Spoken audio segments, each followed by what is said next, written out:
تو ہر قوم میں میرے بھائی خوبیاں بھی ہوتی ہیں اور ہر قوم میں خامیاں بھی ہوتی ہیں. کسی قوم میں ایک خوبی ہے تو ایک خامی ہے, دوسری قوم میں دوسری خوبی ہے تو دوسری خامی ہے. تو ایک دوسرے کی خوبیوں کو ہائی لائٹ کرنا چاہیے, خامیوں پہ. اور اگر کسی قوم میں کوئی خامی ہے تو یہ ضروری نہیں کہ وہ سب میں ہی ہو, یہ بھی ہے کہ سب میں نہیں ہوتی, بعض میں ہوتی ہے بعض میں نہیں ہوگی. اور اگر کسی قوم میں کوئی خوبی ہے تو ضروری نہیں کہ وہ سب میں ہو, ممکن ہے کہ بعض میں نہ ہو. ہمارے پاس جب اللہ کے اتنا زبردست قول آ گیا, میں تو کوئی پٹھانوں کے خلاف لطیفہ بھیجے تو اس کی کھچائی کرتا ہوں ٹھیک ٹھاک طریقے سے. کسی بھی قوم کے خلاف کوئی لطیفہ بھیجے تو اس کی کھچائی کرتا ہوں. اس میں میں نے اپنے رشتہ داروں کو بھی معاف نہیں کیا. تو وہ قرآن کے صاف الفاظ ہیں, لا یسخر قوم من قوم, کوئی قوم کسی قوم کا مذاق نہ اڑائے, عسیٰ ان یکونوا خیرا منہم, ممکن ہے کہ یہ تم سے بہتر ہوں. تو یہ قیامت میں پتہ چلے گا کہ کون بہتر تھا اور کون کمتر تھا.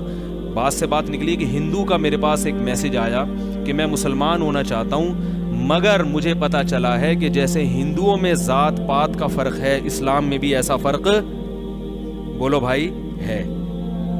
تو میں دبئی میں تھا جب ان کا واٹس ایپ پہ میسج آیا, تو میں نے کہا میں جب پہنچوں گا تو مجھے کال پہ بات کرنا, میں دبئی میں واٹس ایپ پہ کال نہیں ہوتی تو میں آپ کو اس کا جواب دوں گا. تو انہوں نے کہا میں مسلمان ہونا چاہتا ہوں مگر یہ ذات پات کا فرق کس میں ہے, مسلمانوں میں بھی ہے. تو میں نے کہا مسلمانوں میں ہے, یعنی اگر فون آیا نا تو میں اس کا جواب دوں گا, مسلمانوں میں ہے مگر اسلام میں بولو نا یار نہیں ہے. مسلمانوں سب مسلمانوں میں بھی نہیں ہے, عربوں میں بڑی عصبیت ہے اور مختلف قوموں میں بڑی عصبیت ہے, وہ اجمی ہے, یہ پاکستانی ہے, یہ فلانا ہے, یہ ڈمکانا ہے. لیکن ایسے بھی لوگ ہیں. شیخ صالح العثیمین سعودی عرب کے بڑے عالم تھے. عربوں میں آپ جاؤ نا تو آپ کو واضح عصبیت نظر آتی ہے کہ وہ عرب کی ایک ان میں تکبر ہے کہ ہم عرب ہیں. میں سمجھتا تھا سب میں ہے, لیکن میں نے شیخ صالح العثیمین بڑے عالم ہیں ان کا بیان سنا تو مجھے اندازہ ہوا الحمدللہ سب میں نہیں ہے. انہوں نے بیان میں کہا کہ یہ جو عرب اسرائیل کی جنگ ہے نا, اس میں کبھی بھی عربوں کو فتح نہیں ہوگی. یہ بیان میں نے ان کا سنا. سوال پیدا تو کیوں بھائی, بڑی عجیب بات کر رہے ہیں نا. انہوں نے کہا اس لیے کہ اللہ نے اسلام کی مدد کا وعدہ کیا ہے, عرب کی مدد کا وعدہ نہیں کیا. انہوں نے کہا اس جنگ کو جب نام دو گے نا اسلام اور اسرائیل کی جنگ, مسلمانوں اور اسرائیل کی جنگ, پھر اس میں اللہ کی مدد ہوگی. جتنی خوبصورت بات کی, حالانکہ خود عربی ہیں. کیا خیال ہے بھائی؟ انہوں نے کہا اس جنگ پہ لیبل ہی غلط لگ رہا ہے, عرب اسرائیل جنگ, تو اللہ کیسے مدد کرے گا؟ اللہ نے عرب کی مدد کا وعدہ, نبی صلی اللہ علیہ وسلم عربوں کو مقام دلانے نہیں آئے تھے, اسلام کو دنیا میں غالب کرنے آئے تھے. آپ اگر عربیت کو فروغ دینے کے لیے آتے تو آپ صلی اللہ علیہ وسلم کی تلوار سب سے پہلے عربوں کے خلاف نہ اٹھتی. عرب کے خلاف غزوہ بدر پہلی جنگ ہے, کس کے خلاف ہوئی تھی؟ عرب کے. عرب میں کس کے خلاف؟ قریشیوں کے خلاف. قریشیوں میں کس کے خلاف؟ ہاشمی کے خلاف, جو نبی کی قوم کے لوگ تھے. ہاشمیوں کے خلاف جنگ ہوئی ہے سب سے پہلے, جو نبی کے قوم کے تھے. پتہ چلا اسلام کی جنگ نظریات کی بیس پر ہوتی ہے, قوم کی بیس پہ نہیں ہوتی. نظریہ مختلف تھا, وہ بت پرست تھے, اور آپ صلی اللہ علیہ وسلم دعوت کس کی دے رہے تھے؟ توحید کی. تو لڑائی ہوئی ہے دونوں میں. ایک ہی اگر قوم کے لیے آتے تو آپ کی لڑائی سب سے پہلے فارسیوں کے خلاف ہوتی. سمجھ میں آ رہی ہے بات؟ سب سے پہلے کس کے خلاف ہوتی؟ اپنی قوم کے خلاف نہ ہوتی. سب سے پہلے آپ کی تلوار اپنی قوم کے, اپنے سگے رشتہ داروں کے خلاف چلی ہے. حضرت سلمان فارسی رضی اللہ تعالیٰ عنہ جب فارس پہنچے نا, ایران پہنچے جنگ کے لیے, جہاد کے لیے, تو خود کہاں کے, کس قوم کے تھے؟ فارس کے تھے.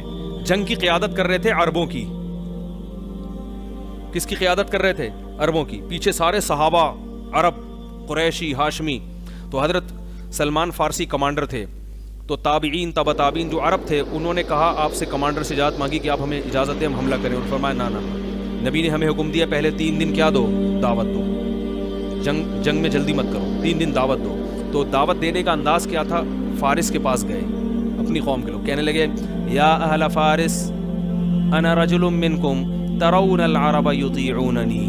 کیا اسٹائل تھا کہ اے اہل فارس تمہاری قوم کا آدمی ہوں, اجمی, لیکن عرب میرے ماتحت ہیں. یعنی تمہاری قوم کا آدمی کمانڈ کس کی کر رہا ہے؟ عربوں کی, جو کبھی کسی کو امیر بنانے کے لیے اپنے لیول کا نہیں سمجھتے تھے. کمانڈر کہاں سے بناتے تھے؟ یار پولیس بلواؤ, فوراً فون کرو, بہت سیریس مسئلہ ہے.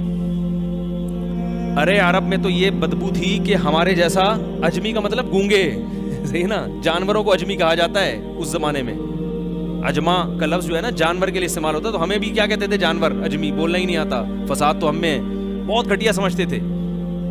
تو یہ لفظ چونکہ اب رائج ہو گیا تو اب رائج ہو گیا تو ختم نہیں کیا, کیونکہ جو کوئی لفظ رائج ہو جاتا ہے نا پھر اس کو ختم کرنا مشکل ہوتا ہے, لیکن اصل میں آیا وہاں سے ہے. یہ جانور ہیں, جیسے گونگے جانور ہوتے ہیں ایسے یہ بھی ہیں, انہیں کیا پتا.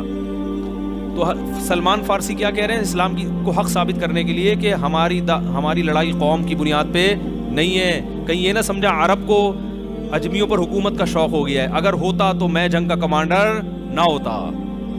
ترون العرب یطیعوننی, تم دیکھ رہے ہو کہ عرب کس کی اطاعت کر رہے ہیں, جو کبھی اپنے پیرل نہیں مانتے تھے کسی کو, آج مجھے انہوں نے کمانڈر بنایا ہوا ہے.